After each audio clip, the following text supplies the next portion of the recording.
Hey Brett, how you doing? Let's take a tour of the outside of the Quigley here.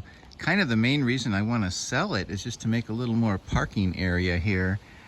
So yeah, 1997 former media van. Got the mighty V10 in here. It's very tight engine compartment. I've done a little work. I've replaced all the fluids. Got a new battery, put a cruise control in, brake fluid, coolant has been replaced. But yeah, pretty tight in there. Air filter's been replaced. Going on to this side, there's a ProTech toolbox, nice toolbox. It goes back kind of deep there. Got a bunch of stuff in there. I think on this side of the rig there was a generator and a compressor to push the satellite dish up, and then that one's been converted to a box. This one is really nothing. There's kind of a metal box in there, but that could be taken away easily.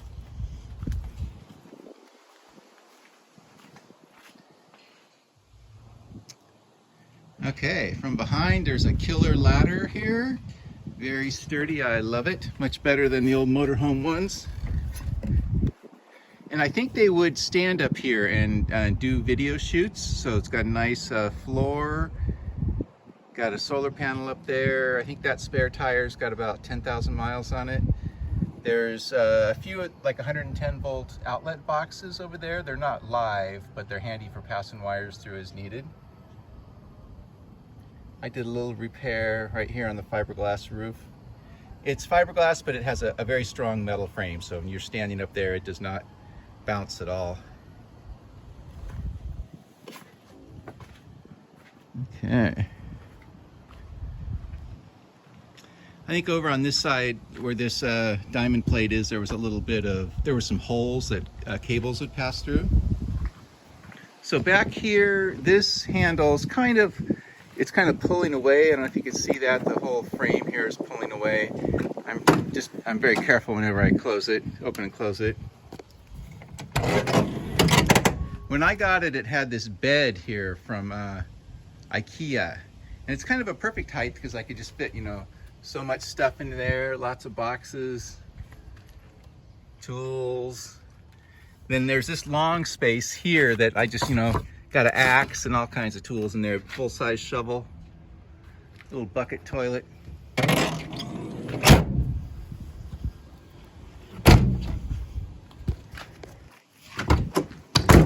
Yeah, a little trick to get it to close right.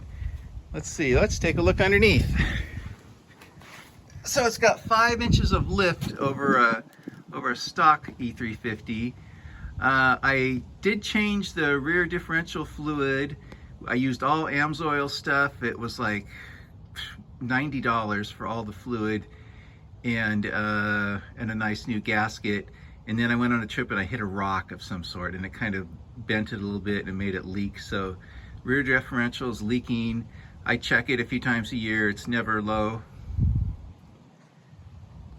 There was a spare tire here, but once I hit something, because this is an extended van, the rear comes out quite a bit, so that cable broke off the spare tire holder there. I put a couple of hooks there for recovery.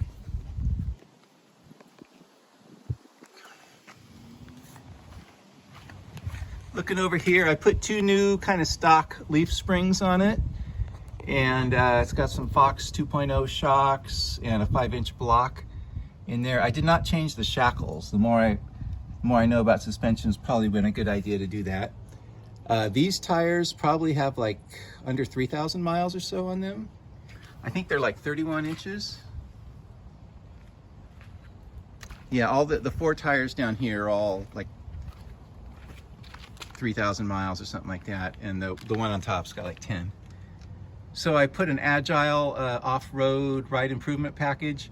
So this is like a progressive coil spring, and it's never bottomed out, so it's kind of heavy. Fox shock. Down here in the front, so it's got a Fox stabilizer. I did not change the fluid in the front one ever. Looks like Some of the rubber gaskets are kind of worn there and maybe have leaked. Got probably where I lubed it up really good and fluid shot out or grease shot out. There's probably on the steering link there's a failed seal. Let's see, can we see farther down?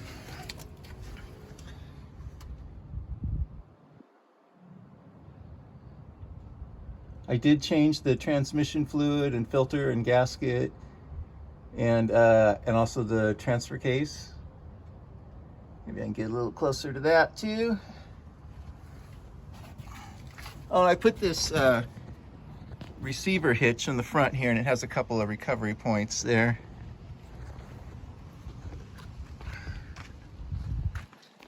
What can we see over here? It's nice on these high rigs, it's easy to get underneath there. Yeah, so the transfer case, I put all AMSOIL ATF in there. And oh, I had the drive shaft worked on. They did a little welding on it and new U-joints and balanced, of course. There's a battery right here. So this is a lead acid battery. It's about 3 years old. Doesn't perform so well. So we'll talk about battery stuff inside.